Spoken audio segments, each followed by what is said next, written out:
Их мундаг төрийн түвшээд улсын их хурлын гишүүд та бүхэндээ бас энэ орой минь төргийа. Та Монгол улсын ерөнхийлөгч төрийн тэргүүн бас ойрын хэд хоног нийлээдгүй ажилтаа байсныг та бүхэн маань бас бүгдээрээ мэдж байгаа. Австрийн ерөнхийлөгч ирлээ, араас нь залгаад бас одоо алдарт ээж нартай хүндэтгэл үзүүлэх гэдэг ажил явууллаа. Өнөөдөр бас өчигдөр бас Туркменстаны ерөнхийлөгч айлчилсан. Сая одоо төрийн ажил өндөрлөөд би бас гаргаж өгөөд. Тэгээд нөхцөл байдлын талаар бас нэлээдгүй мэдээллийг бас сая мониторинг хийж холбогдох албаны хүмүүсээс бас авлаа.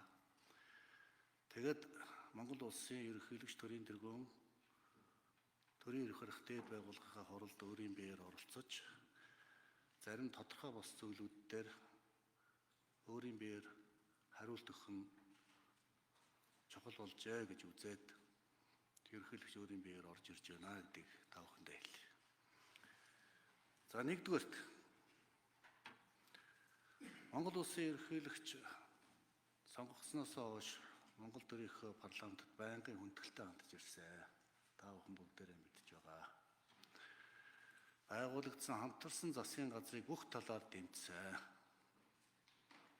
Оюун эрдэнэ ерөнхий сайдыг одоо ерөнхий сайд болсон одоо ажиллаж байгаа энэ 5 жилийн хугацаанд одоо бүх талаар дэмжлээ. Би одоо нэг удаа парламент дээр орж ирж парламентынхаа тухай засгийн газрын үйл ажиллагааны тухай 3-4 зүйл ярьж байсныг та бүхэн сонсог баг. Би бас өөрөө ерөнхий сайдаар ажиллаж байсан хүний хувьд бас ерөнхий сайдын зовлонг бас их сайн мэднэ. Энэ бол тийм амархан ажил бас биш.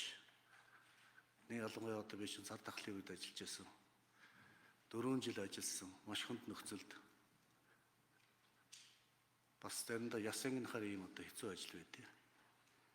Зовлон жаргалыг бас ойлгодог хүний хувьд бас олон жил энэ ерөнхий сайдыг бас хүмүүжүүлж, сургаж, бэлтгэж хамт амьдарсан улс төрчийн хувьд, удирдагчийн хувьд бас энэ ч сууж байгаа хоёр дараад би хүндэтгэлтэй ханддаг шүү дээ. Бас хайрлтын, хамгаалтын өнөөдөр ч гэсэн би хайртай байгаа.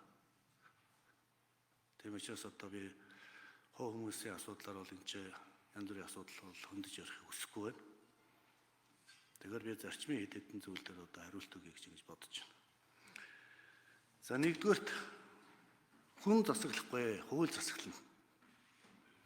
Би Монгол улсын ерөнхийлөгчийн дангараг өргөх ёслолын ажиллагаан дээр миний хэлсэн үгийн хамгийн гол point бол хүн засаглахгүй, хууль засаглана гэж хэлсэн. За энэ нь өнөөдрийн хүртэл би үнэнч байгаа. Үнэнч байгаа. Ямар хүн Монгол улсыг ерөнхийлөгчийн засаглал руу шилжих ёстой гэж хэлээд яриад байгааг би ерөөсөй ойлгохгүй. Би улс төрд ороод одоо 30 гаруй жил болж байна. Би өөрөө ардсан нийгэмд бас өсөж хүмүүжсэн хүн. Миний итгэл үнэмшил бол парламентын засаглал. Тийм ч учраас би парламентын засаглалыг боловсронгуй болгохын төлөө өөрийнхөө одоо улсын бүх он жилүүдийг зориулсан. Би ерөнхий сайд байхдаа Монгол улс парламентын засаглалтай байх ёстой гэдэг байр сууриа байнга илэрхийлж ирсэн. 19 оны үндсэн хуулийн нэмэлт өөрчлөлт байна. Саяны одоо 126 гишүүнтэй болсон асуудал байна. Энэ бүх зүйл дээр ерөнхийлөгч дэмжсэн. Ерөнхийлөгч өөрийнхөө бүрэн эрхээс бүх юмнасаа татгалзсан шүү дээ. Та бүхэн бүгдээрээ мэдж байгаа. Өнөөдөр Монгол улсын ерөнхийлөгчд нэг тийм айхтар эрх мэдэлцээд байх юм бол байхгүй шүү дээ. Бүх эрх мэдэл засгийн газраас шилжсэн. Би нэг өөрөө ерөнхий сайд ардын намын дарга байхдаа бас хийсэн юм байна.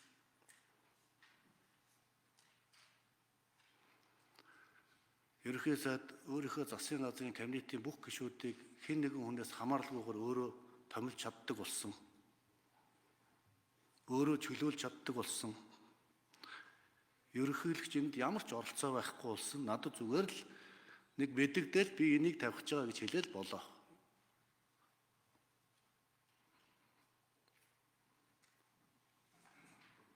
Би өөрөө ерөнхийлөгчийн эрх мэдэл байсан авилгалтай тэмцэх газрыг гүйцэтгэх засаглал руу шилжүүлсэн. За засгийн газар бол гэмт хэрэгтэй тэмцэх субъект бол засгийн газар юм байна. Ерөнхийлөгч бол авилгатай тэмцэх газрын даргыг томилдог, санал болгодог. Энэ байдал бол олон жил олон улс төрчнэрийг хонглоор чирж явсан юм байна. Энийг талсан зогсоох ёстой. Ерөнхийлөгч өөрөө ард түмнээ сонгодог учраас бас парламенттайгаа энэ хэцүү байдаг.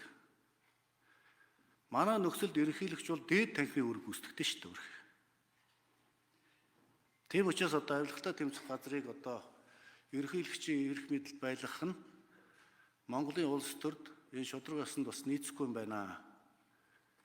Энэ байгууллага тэр засгийн газрынхаа бүтцэд байж парламент нь засгийн газрыг хяндаг учраас тэнцэнэ байх нь илүү зохимжтой юм байна гэж би өөрөө үзэж авилгатай тэмцэх газрыг ерөнхийлөгчийн мэдэлд байлгадаг асуудыг шилжүүлж гүйцэтгэх засаглал руу өгсөн юм а. Энэ ажлыг би өөрөө хийсэн.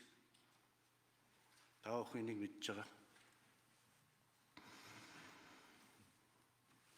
Монгол улсын ерөнхийлөгч шүүхийн ерөнхий зөвлөлийг өөрөө байгуулад шүүгчийг томилдог байсан. Өнөөдөр Монгол улсын ерөнхийлөгч шүүгчийг томилохгүй байгаа шүү дээ. Тэр шүүхийн ерөнхий зөвлөлийг парламент байгуулна. Парламентын мэдэлд очсон. Ерөнхийлөгч хуучин байгуулдаг гэсэн бол тэгээ парламентаас байгуулсан шүүхийн ерөнхий зөвлөл ямар хүнийг шүүгч болох уу гэдгээ тэнцэнэ хэлэлцээд ерөнхийлөгч рүү оруулж ирдэг. Ерөнхийлөгчд ямар ч тэрнийг ганц удаа л буцаана. Өөр эрх мэдэл байхгүй. Тэгэхээр оруулж ирсний шууд томилно. Ерөнхийлөгч байгаа эрх мэдлийг.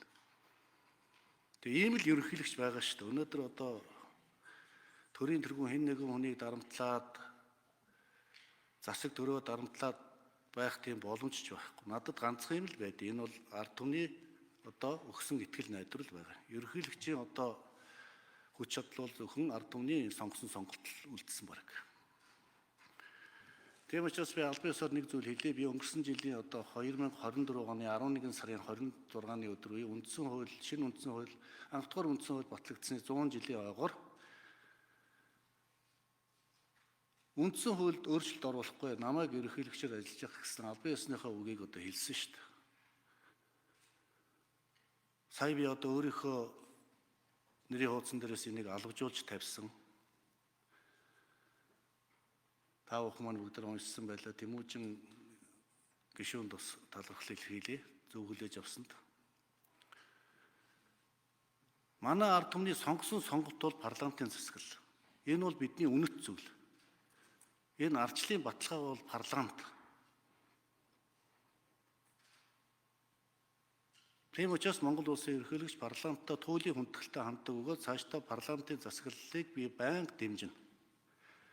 Намайг ерөнхийлөгчөөр ажиллаж явах энэ хугацаанд Монгол улсын үндсэн хуульд ямар нэгэн өөрчлөлт орохгүй гэдгийг би албан ёсоор та бүхэнд хэлье.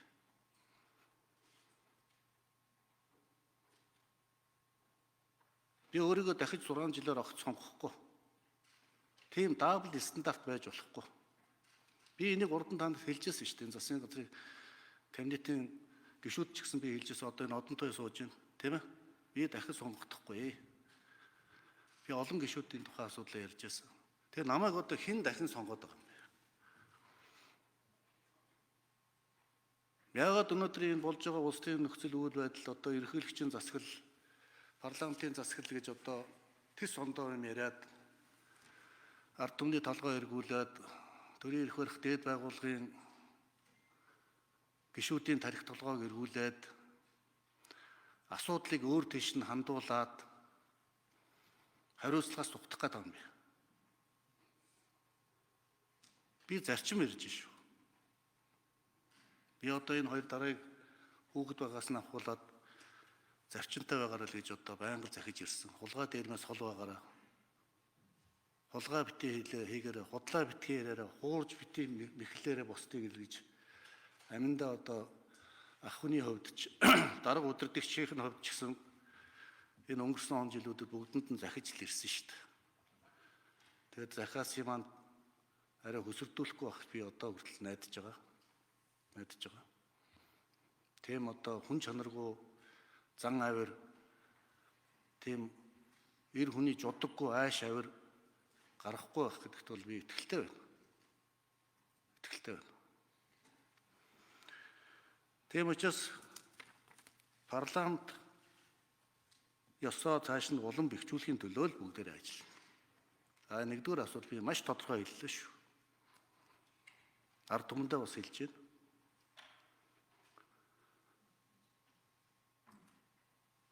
Хоёрдугаарт Баялагын санг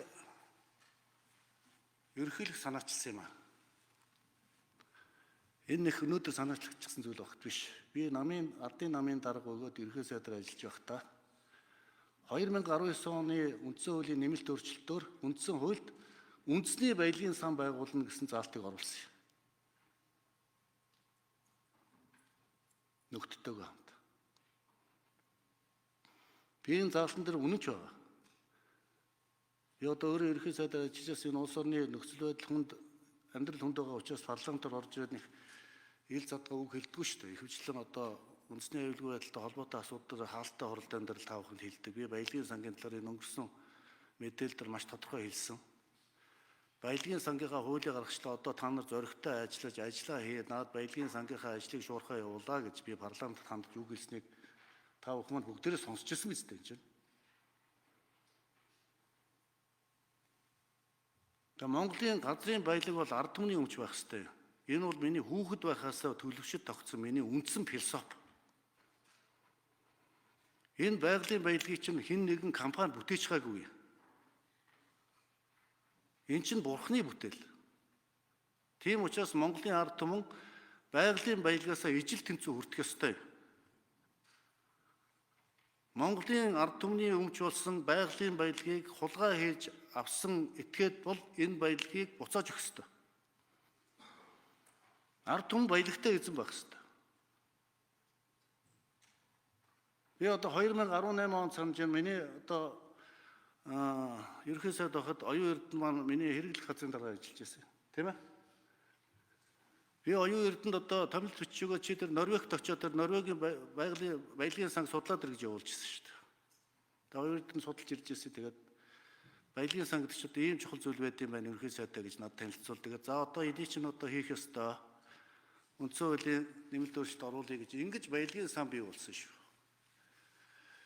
Тийм учраас ерөнхийлөгч бол одоо ард түмэндээ баялагаа авч өгөх баялагын тэгш хуваарлтыг хийхэд би цаашдаач хатуу байр суурьтай байна. Манай ард түмний баялагыг хууль бусаар хулгай хийж авсан хүмүүс баялаг өгөх ёстой. Би энийг дахиад хэлж.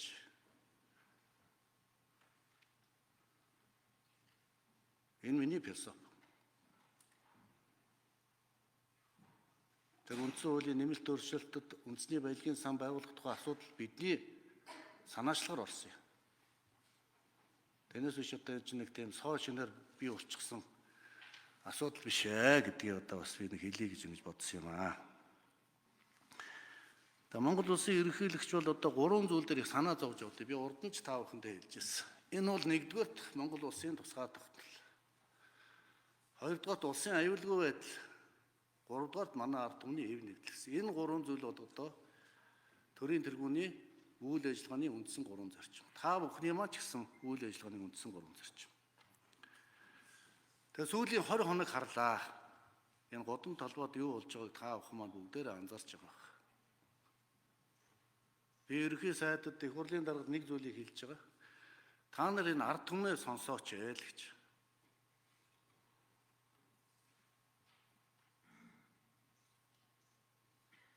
Энэ ард түмэн чинь юу яриад байгаа юм бэ? Юу хүсээд мөрөөдөөд энэ олон зуун залуучууд энэ талбайдаар гарч ирээд одоо 20 хоног жагслаа шүү дээ. Тавьж байгаа шаардлага маш тодорхой.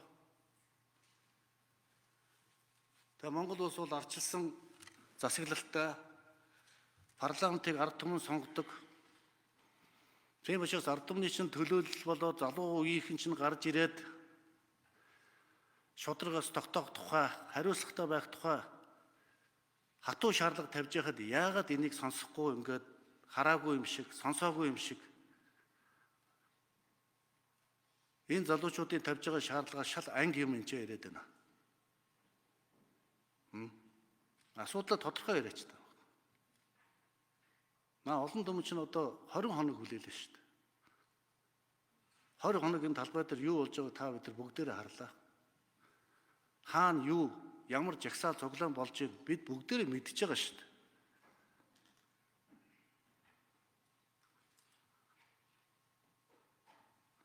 Тийм учраас энэ ард түмнийхээ тавьж байгаа шаардлагад манай парламент зохих хариуг нь өгөх ёстой гэж би бодож байна. Та бүхэн бол одоо ард түмнээс сонгогдсон ард түмний мандаттай улсын эрх ашигыг, ард түмний эрх ашигыг тэргүүн игнэн тавина, альва нэг албан тушаалтны асуудлыг ард нь тавина гэж тангар өргөсөн гэж би боддоо шүү дээ. Тэгээ би одоо амьдралдаа 4 албан тушаал өгчээсэн юм байна. Ардын намын ерхий нарийн бичгийн даргаыг өөрийнхөө сайн дураар өгч явлаа. Улсын их хурлын гишүүнээс өөрийнхөө сайн дураар татгалзаж байлаа. Шадар сайдынхаа ажлыг өөрөө сайн дураараа өгч байлаа. Ерхий сайдын одоо эрхэм өндөр албан тушаалыг би одоо сар тахлын үед хариуцлагагүй ажилласнасаа болоод өөрийнхөө сайн дураар би огцорч байлаа. Тэгээ энэ бүхний цаана нэг л юм агуулгажсэн. Энэ юу гэвэл энэ олон түмний эрх ашиг, ард түмний ив нэгдлийг удирдагч хүн тэргүүн зэрэг тавих хэрэгтэй. Өөрийн хашиж байгаа нэг өчүүхэн албан тушаалд битгий шигд. Удирдагч хүн бол ухрах үедээ ухардаг, урагшлах үедээ урагшилдаг чадвартай байх хэрэгтэй. Дээр нь ард түмнээс уушлах үйдэг чадвартай байх хэрэгтэй. Алдаа гаргасан бол. Хариуцлага алдсан бол тэр алдсан хариуцлагыг өөрөө үүрж чаддаг байх хэрэгтэй. Энийг удирдагч хичээлдэг. Үннээ хэлдэг байх хэрэгтэй. Худлаа ярьж болохгүй. Хуурч мэхэлж болохгүй. Ард түмний эв нэгдэл нэгдмэл байдалд гай болж болохгүй. Үүн дээр одоо манай бүх албан тушаалтуудыг анхаарах хэрэгтэй. Энийг би төрийн тэргүүний хувьд та бүхэн зөвлөж байна.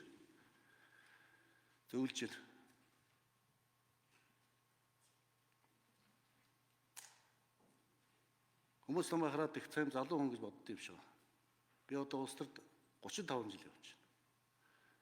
Амьдралдаа зөндөө л алдаж унаж үзлээ. Сайн муу юмыг бас нуруунд дээр үүрч гарлаа. Хүрэл сүхрээ тодолж хулгайч байсан бол энэ том намын хамт олон намайг олон жил бас дараа сэргээрээ тавихчгүй байсан байх. Итгэхчгүй байсан байх. Ард түмэн намайг сонгохчгүй байсан байх.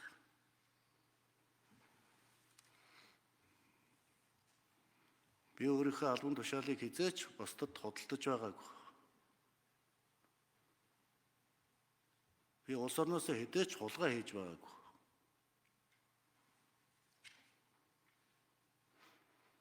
Би ерөнхийлөгчийн энэ өндөр сэнтийг гадныхны 50 сая бооноор зарж байгаагүй шүү.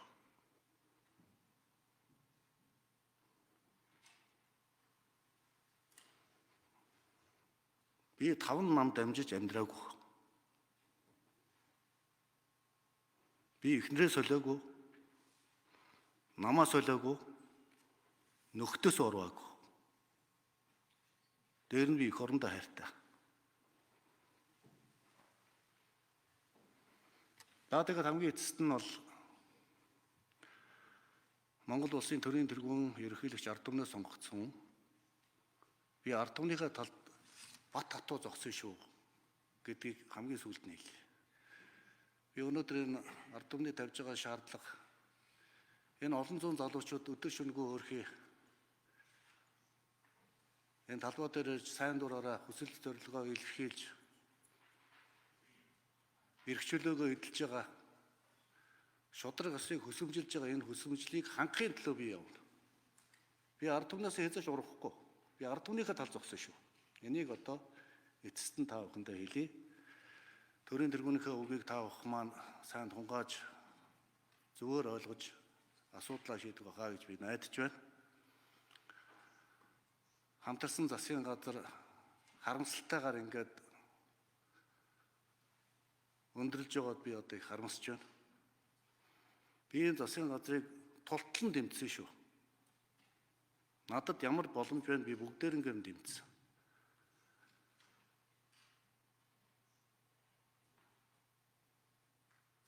Энэ засгийн газар яагаад тарсан бэ гэдгийг та бүхэн бараг өөрсдөө мэдж байгаа болов уу гэж би бодож байна. Энийг надаас биш, ерхий сайдаас асуух хэрэгтэй. Энэ хамтарсан засгийн газар яагаад тарах болсон?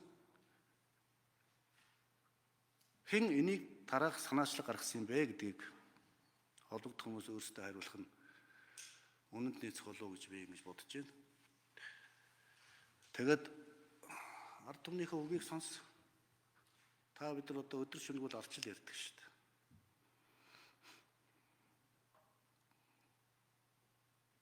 Энэ бие биенээ доромжилж гутааж бусдын нэр хүндэд халтгаа бол арай дэмжиж байгаа юм шүү. Нэг үг дуурсан хүнийг ямар муухай харлуулж, ямар муухай доромжилж, ямар муухай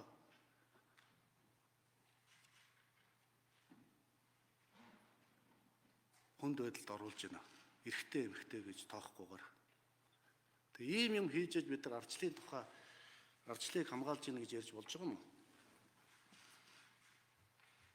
Тэг одоо энд их гайхаж байна. За ингээд парламентын гишүүд та бүхэндээ одоо төрөө авч явах энэ эрхэм бөгөөд нэр хүндтэй ажилд чинь улам их өндөр амжилт хүсье. Ард түмнээ битгий ингээд талцуулж шар махтай натаагаад бай. Асуудлаа шийд. Ард түмэн харж байгаа. Хэрвээ та бүхэн ард түмнийхээ талд асуудлаа шийдэж чадахгүй бол ард түмний хүсэлсэн хүслэмжлэлийг биелүүлж чадахгүй бол ард түмэн ари ондоогоор ярьж магадгүй онцтой биш. Энэ олон залуучууд. Би харин шудраг ёсны төлөө янз бүрийн хатгаасгүйгээр энэ олон залуучууд, янз бүрийн ашиг сонирхолгүйгээр энэ олон залуучууд төрийнхөө ордны гадаа им хэцэгцтэй, өмнө самангүй үзэл бодлоо илэрхийлж байгаад би маш их баярлж байгаа.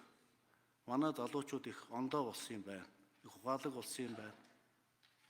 Тэдний ярьж байгаа хэлжийг та бид бүгдээрээ сонсож байгаа. Одоо тэг ард түмнийхээ өмнө нүдний болоо болохоо одоо бол. Та бүхэн ард түмнээ төлөөлж байгаа хүмүүс шүү. Эрхэм нэр хүндтэй хүмүүс шүү. Парламентын гишүүн хүн гэдэг бол ард түмний төлөөлөл.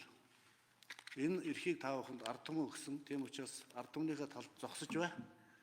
Амин хувийн ашиг сонирхол, ах トゥ нарынхаа ашиг сонирхол, албан тушаалын нэг жижигхэн сентинд бити шигд эр зөрөгтэй бай. Ингэж чадвал ард түмэн чинь чамайг хайрлана. Өдөртөгчөө юм л байх хэвээр. Алдаа гаргасан бол алдаагаа хүлээ. Асуудлаа шийд. Бити ард түмнийг талцуул, бити бухимдуул, бити хуваа. Гадаад дотоод нөхцөл байдал хүнд байгааг та бүхэн маань бүгдээрээ мэдж байгаа. За ингээд одоо ерөнхийлөгч нь өөрийнхөө байр суурийг илэрхийллээ. Нөхцөл байдлыг харж байгаа цаашдаа үг хэлэх шаардлагатай гэж үзвэл төрийн тэргүү орж ирж та бүхэнд дараагийнхаа үгийг хэлэх болно гэдгээ илэрхийлье. Эрхэм төрийн төвшөөд та бүхэн маань зөөр хүлээж аваарай. Би байгаа үннээ л хэллээ. Би нөхөнд худлаа яриад байдаг хүн биш. Миний хүмүүжил тийм. Би их орондоо олон удаа тангар өргөсөн эр зэрэг хүн. Цэргийн сургууль намайг ингэж хүмүүжүүлсэн. Ямар ч албан тушаалтай хингугаас ч би яахгүй. Би ганцхан юмнаас айдیں۔ Ард түмний минь итгэл найдвар алдрах вэ гэдгээс л айдیں۔ Миний айдаг ганц юм бол энэ. Тийм учраас энэ гадаа байгаа ард түмэн чинь итгэл найдвар нь алдагдаж эхэлж шүү. За их баярлалаа та бүхэнд. Амжилт хүсье.